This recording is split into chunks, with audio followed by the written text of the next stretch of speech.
In many ways, focal length is the most instinctive thing to understand about optics. You twist the lens one way, objects far away come closer. You twist it the other way, they seem further away.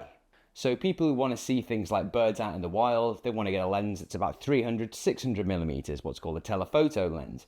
Whereas people who are more into scenery and landscapes, they want to get something that's around about 16 to 40 millimeters so they can fit a lot into their frame.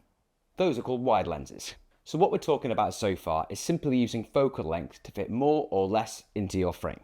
But is that all it does? The next stage of using focal length is not just seeing it as a practical tool, but as a creative one. So I'm mostly a portrait and lifestyle photographer, and most of the time that means I'm on location in environments I can't control, trying to make nice work. In these situations, I use focal length not just as a way of controlling scenery, but as a way of controlling the relationship between my subject and its environment. So what we get to next is, what happens to my subject if I switch my lens to wide angle and move the camera closer?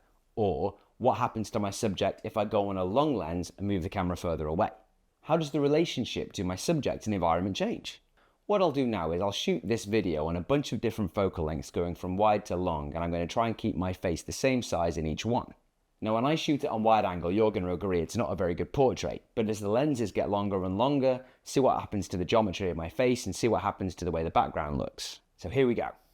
50 millimeters, 24 millimeters, 35 millimeters, 50 millimeters, 70 meters, and finally 100 millimeters. Now, looking through those, you'll know for yourself which one has the best feel for you. Shooting at 16mm really exaggerates what's close to the lens and gives a lot of context, but it's not what you'd call flattering. It is a fun effect, but if you start shooting portraits like that, most of your subjects will hate you. Coming into the 35 to 50 range, I think everything starts to look a lot nicer. I shoot a lot of my portraits at around 50mm because I like how it balances out the subject with the environment.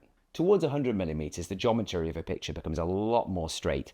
The subject pops out a lot more, the background becomes a lot more blurred. This focal length of around 100mm is pretty much industry standard for headshots and things like that. So you can decide for yourself which of these looks you like the most, and you can get out in the world and try them out. The main thing I'm trying to get across is that focal length is a really important creative tool, and I use it all the time in my work to give my pictures more impact. If you like this video, feel free to leave a comment. If there's something you want to see me make a video about, you can put that in the comments too, and if you feel like it, put a subscribe in.